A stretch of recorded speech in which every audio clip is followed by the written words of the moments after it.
그러니까 전업 투자만 안 하고 강의에서 돈 버는 인간이 더 많잖아.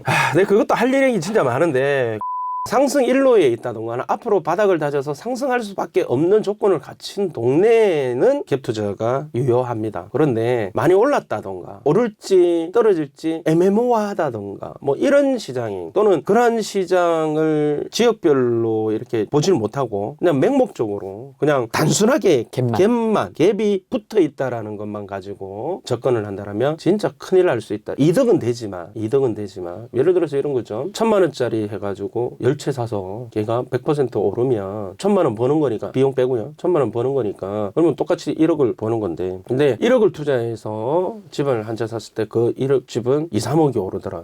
이런 측면에서 봤을 때 후회를 많이 하시더라고요.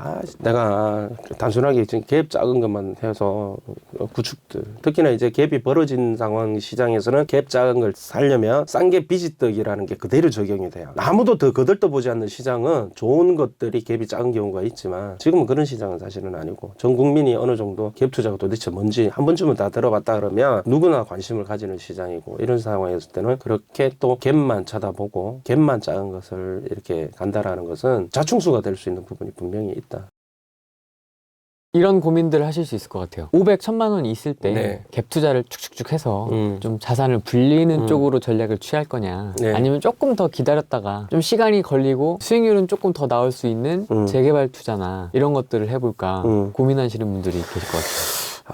그거는 이제 기본적으로는 자본의 제한이 이제 일어나는데 돈이 없으면 못 하는 거죠. 어찌됐든. 결국은 이제 제가 항상 수강생분들한테도 학생들한테 하는 얘기가 뭐냐면 일단은 열심히 삽질해라.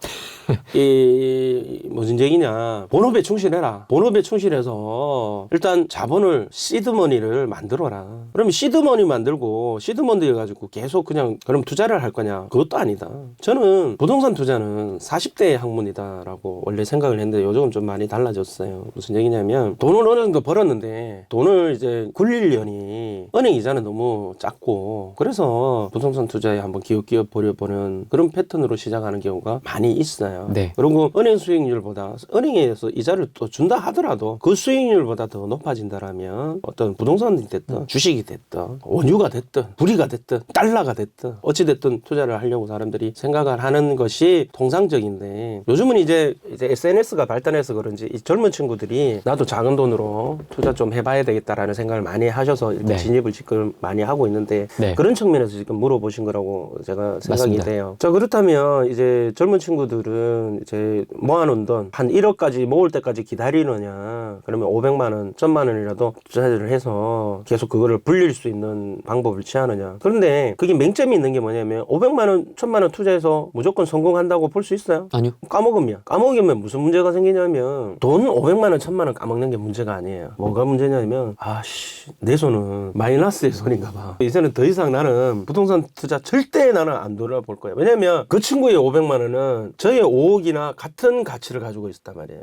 아니지. 그 친구의 500만 원은 나의 50억과 같을 거예요. 왜? 그 돈의 절대적인 금액은 작지만 그 돈에 부여된 무게는 엄청나게 크단 말이죠. 엄청나죠. 피 같은 돈인 거 자기 전 재산이다. 첫 번째 투자. 근데 홀라당 날려먹잖아. 그러면 투자에 관련돼서 이 사람은 다른 생각을 가지게 돼요. 아주 부정적인 생각을 가지게 되지. 나는 역시 그냥 평생을 삽질만 열심히 하는 게 나에 맞는 거지. 어떻게 뭐 꽁돈 한번 먹으려고 보니까 봐라. 내가 결국은 이렇게 돈 날린다. 이렇게 생각을 하게 되고 더 이상 투자에 관련해서는 더 이상 신경을 안 쓰는 그런 상황이 벌어지는 것이 가장 안 좋은 상황이에요. 제가 이렇게 경험을 비춰보면. 그래서 제가 손해를 보더라도 돈만 있는 거지 당신의 능력에 대해서는 부정하지 마라. 사람들은 네가 첫 투자인데 그 첫 투자가 무조건 성공하리라고 생각한다는 것 자체도 우습지만 수업료라고 생각해라. 그 수업료를 나중에 되돌려 찾기 위해서 열심히 공부하고 또 돈이란 무엇인가 경제란 무엇인가 이 메커니즘을 배우기 위해서 노력을 해라. 그러니까 공부를 안 하고 이 우리 이제 방송의 어떤 모토도 부동산 투자 모르면 하지 마라 라는 것이 이제 모토이다시피 단순하게 돈만 벌 생각에 이렇게 투자를 한다는 건 정말 위험한 생각이고 저 그렇다면 돈을 갖다가 그러면 500만 원, 1,000만 원 있는 거를 굴리는 거에 대해서 부정적이냐? 그렇지만은 좋지만은 않아요. 확률적인 게임으로서 성공할 가능성이 매우 낮다. 왜? 첫 투자이기 때문에. 다만 차라리 삽질을 해서 조금 더 해갖고 한 1억 정도는 모을 수 있잖아요. 요즘 자기 노력 좀 하면 몇 년이 걸려도.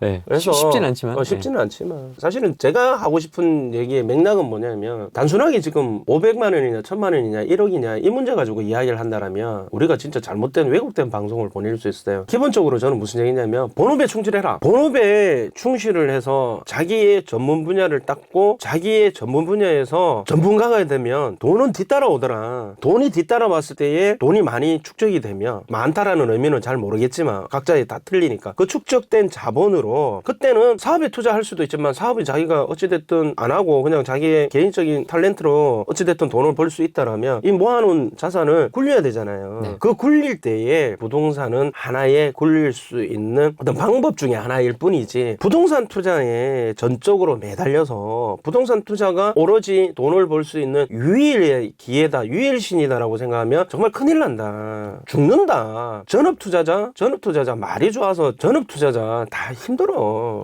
다 힘들어. 얼마나 그 스트레스 받으면서 살지 사람들은 몰라서 그러는데요. 그러니까 전업투자만 안 하고 강의에서 돈 버는 인간이 더 많잖아. 근데 그것도 할 일이 진짜 많은데 그 인간들 전부 다 까보라 그래. 강의에서 돈 번 게 많은 건지 투자에서 돈 번 게 많은 건지. 자, 그런 측면에서 봤을 때 투자가 500만 원, 1000만 원 중요하지만 조금 더 여유 있게 가지고 돈을 축적을 해서 조금의 자본을 더 가지고 있어라.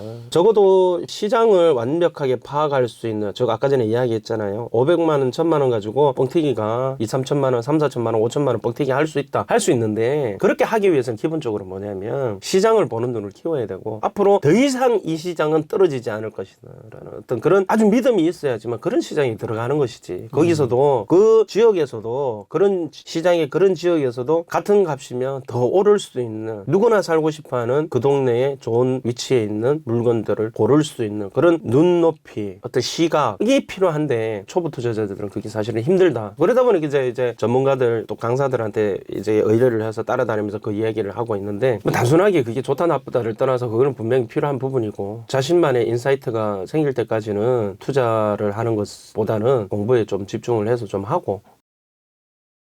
오케이, 이거 여담인데요. 예. 내가 돈이 많다. 나는 이제 진짜 프리하다. 정말 이제 자유롭게 살 수 있다면 어디 가서 살고 싶으세요? 아, 저보고 말씀하신 거예요? 네. 뭐 가족 이런 거 다 아니요, 저는 떠나서. 네. 아니요, 저는 한국을 정말 사랑합니다. 한국이 너무 그러니까, 좋아요. 그러니까 우리나라에서. 네. 우리나라에서 부산에서 살 겁니다. 어제 잠깐 이야기했는데 우리 단톡방 회원님하고 어제 만나서 소주 한잔하면서 이야기했는데 저는 부산이 좋아요. 부산이 좋고 부산이 왜 좋냐면 여유로워요. 모든 사람들이 여유로워요. 왜 그러냐면 서울은 전 또 서울에서 학교 나왔고 서울에 아버지 엄마가 다 저기 잠실 쪽에 아버지는 돌아가셨지만 어머니하고 동생들하고 다 잠실 쪽에 살기 때문에 서울에 왔다 갔다 하고 계속 또 강의가 또 서울에 많기 때문에 서울에서 학교도 나왔고 그래서 서울이 좋은데 돈 벌기에는 좋은지 몰라도 네. 각박해요. 사람 살기에 각박하고 여유롭지 못하고 제가 옛날에 서울에서 직장생활 좀 했었는데요. 회식을 하잖아? 10시 되면 다 폭파해. 막 미친 듯이 술을 먹고 맞습니다. 미친 듯이 술을 먹고 10시 되면 다 폭파해. 가야 되거든요. 부산 사람은 도대체 이해가 안 되는 거야. 그럼 당연히 이해가 안 되지. 왜냐면 부산은 새벽 3시든 4시든 마시고 있잖아. 집에 가면 1시간 이내에 다 도착을 해. 아무리 뭐라도 1시간도 안 걸리지. 근데 서울은 사실은 서울에서 사시는 분보다 이제 외곽에 계시는 분들이 많다 보니까 가는데 뭐 시간이 많이 걸리니까 또 아침에 또 오는데 시간 많이 걸리니까 힘드니까 빨리 먹고 빨리 집에 가야 되는 9시면 파합니다. 그러니까 굉장히 좀 제가 봤을 때는 그런 부분들이 저하고 정서가 안 맞는 거예요. 그래서 그냥 여유로운 곳에 살고 싶고 마음이 여유로운 곳에 사는데 그렇다고 해서 시골에서 살고 싶진 않아. 저는 9시 문 열렸는데 깜깜하게 이제 불이 꺼져 있으면 이게 공황장애가 발생하기 때문에 문을 딱 열면은 막 불빛이 반짝반짝거리고 그래야 돼요. 저는 아주 도시적인 남자입니다. 이제 야경도 비춰야 되고, 예. 저는 이제 해운대 야경 이렇게 딱 보고 비춰야 되고, 그래서 저는 그런 걸 좋아하기 때문에 광안대교도 보이고 야경도 쫙 보여야 되는 거지, 반짝반짝해야 되는 거지. 못 살아요. 저는 시골에서 막 근데 다만 그런 건 있어요. 제가 만약에 이제 지금도 그렇게 노력하려고 생각하고 있는데 그냥 많이 돌아다니면서 많이 보면서 네. 여유롭게 살고 싶어요. 뭐 이게 국내가 됐든 해외가 됐다 뭐 이렇게 많이 돌아다니면서 그래서 재작년까지만 해도 이제 여행을 가게 되면 거의 다 패키지로 갔는데 요즘은 죽이 되든 밥이 되든 그냥 혼자 갑니다. 그냥 저기 자유여행 갑니다. 이제 뭐 원래 그렇잖아요. 그 뭐 돈 버는 영어가 어렵지 돈 쓰는 영어는 쉽잖아요. 요즘 파포고도 있고 뭐. 예, 그래서 내가 이야기하면 다 알아들어. 내가 제일 못 알아들어서 그럴 뿐이지. 그러니까 그게 다녀보니까 재밌더라고요. 그래서 그냥 그렇게 살고 싶어요. 그리고 돈이라는 것은 많으면 좋긴 한데 나중에는 그냥 공 하나 더 붙고 공 하나 덜 붙고의 차이밖에 없어요. 뭐 부자라고 해서 밥 5개 먹는 것도 아니고. 저는 제가 봤을 때는 그냥 어느 정도 되면 그냥 편안하게 남한테 욕 안 먹고 그렇게 살면 되는 거다. 저는 그렇게 생각하고 있습니다. 뭐 집을 지어서 살거나 이런 건 아니네요. 저는 아파트 매니아입니다. 도시 남자. 도시적입니다. 완전 도시 남자입니다. 100%입니다. 그거는. 생긴 게 도시적이지 못해서 그렇지 완전 100%입니다.